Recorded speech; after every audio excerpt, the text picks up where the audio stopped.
umuvandimwe Fraterne wakoze kudusengera. Ngira ngo noneho twatangira, abafite Bibiliya zabo turaza gusoma muri Zaburi ya 58,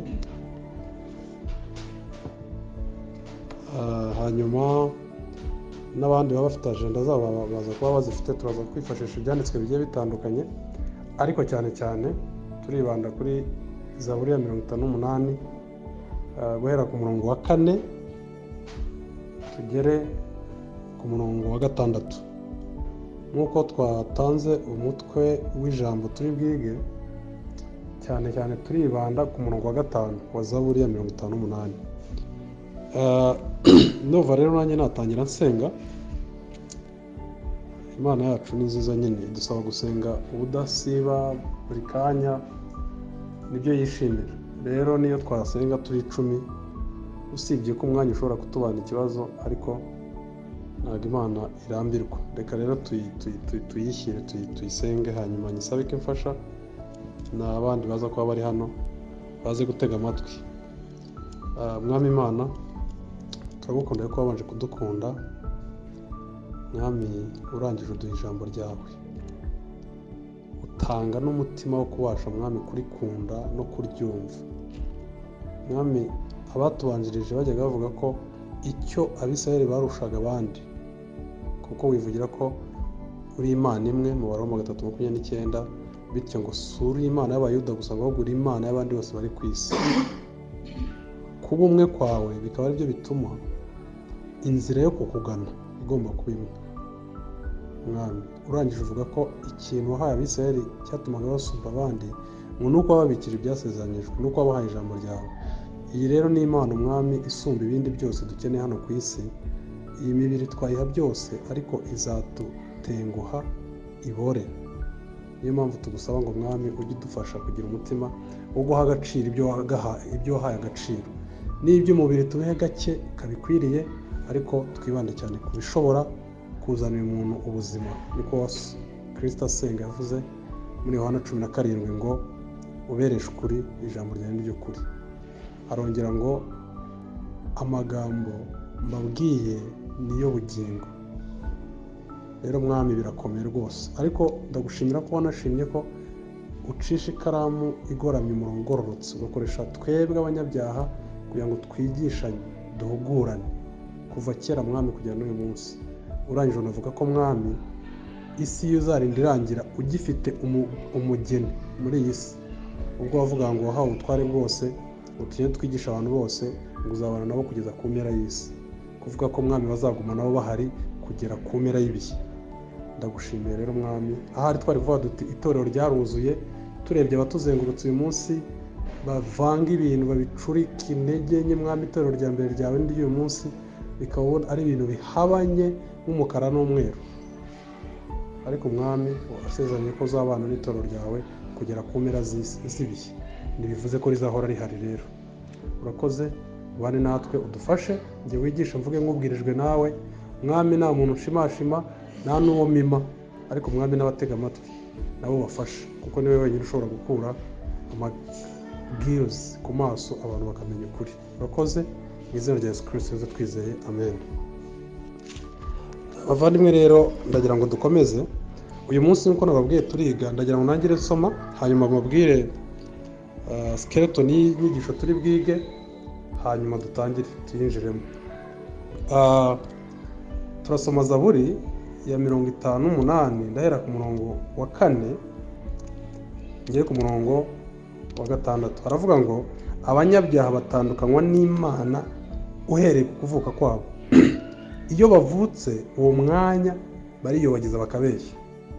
Ubusabwe bwabo buhwanye n'ubw'inzoka, bameze nk'imoma y'igipfamatwi yiziba amatwi, itumva ijwi ry'abagombozi, naho bagomboresha ubwenge bwinshi cyane.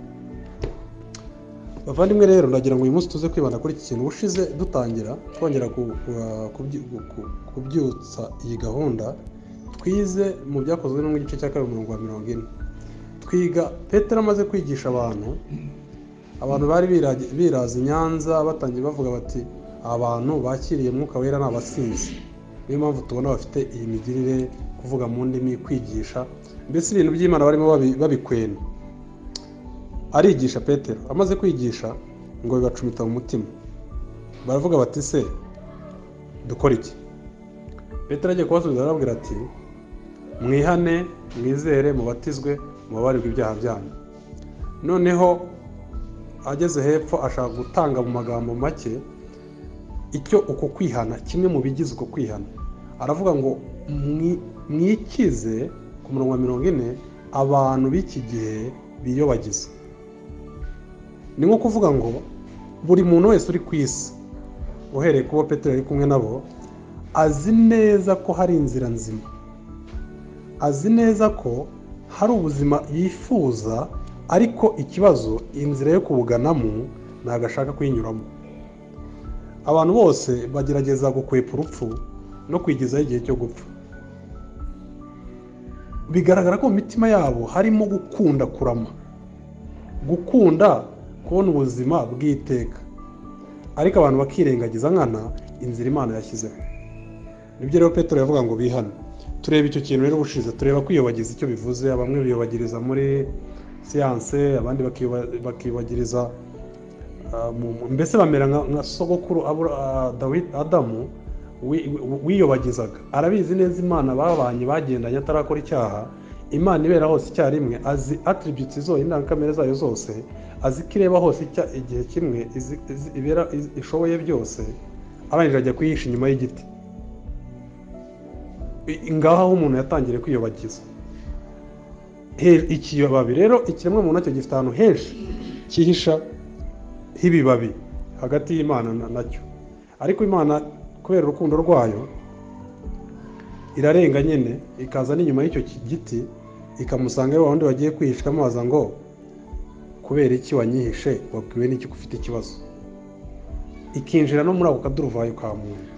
Rero uyu munsi tumaze kubona kwiyobagiza, naratekereje n'abavandimwe twari kumwe, tuvuga ko icyiza twasubira inyuma tukareba, ariko ubundi ni iki cyabaye ku muntu gituma yirengagiza ukuri abona, ukuri gutandukanye. Urugero, urupfu ruramutegereje, umusatsi uramuvaho buri gihe, uruhara ruramusura, asubiye mu bisekuruza bye, bwa bwoko yirata ngo ni umunyiginya, ni umwega, abakomokaho barapfuye, barashize.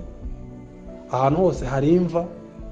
Ubushize narebaga ikintu kimwe, nagenzuraga ndi ahantu nagiye mu mahanga, ni uko buri gace kose kaba gafite irimbi. Nyine urupfu ni virusi yateye kuri buri rugi rurakomanga. Ntihitaye ku mashuri wize, ntihitaye ku burebure bwawe, ntihitaye ku bupfura bwawe, oya. Rero nibazaga ni ikihe kibazo. Bibiliya kandi iduha umuti, iduha igisubizo cyabaye ku muntu kugira ngo atangiye kujya yiyobagiza. Ni ubusinzi umuntu yabukuye he? Ubwenge bw'umuntu bwagiriye he mu mwijima ku buryo atangira kwiyobagiza nkana ku bintu abona? Mu muryango wa buri muntu harimo abanyakwigendera, ubwo se azi ko bagiye he? Ni ibintu buri muntu abana nabyo. Bibiliya yo noneho irarenga ikavuga ngo umwana umuretse ku giti cye. Mu Cyongereza niho babivuga neza, ngo yasebye umuryango. Ni ukuvuga ngo avutse, no mu Kinyarwanda barabivuga, baravuga ngo uburere buruta ubuvuke. Ni ukuvuga ngo kubyara ntibihagije, hakenewe uburere. Ngo igiti kigororwa kikiri gito, cyagoramiye he? Kuki tukereka ngo kigire muri kibe free, gikomeze kigororotse? Aho rero ni ibyo bikura, wa muntu yamara gukura agatangira kwiyobagiza. Rero bavandimwe, icyo nicyo turi bwige. Ni Bibiliya twasomaga hano ngo abanyabyaha bitandukanya n'Imana uhereye ku kuvuka kwabo. Iyo bavutse uwo mwanya bariyobagiza bakabeshya. Si ikibazo cyo kuvuga ngo yakuze, si ikibazo cyaho yarerewe, oya, ni inkomoko. Bageze hepfo baravuga, bakoresha urugero ngo ubusabwe bwabo buhwanye n'ubw'inzoka.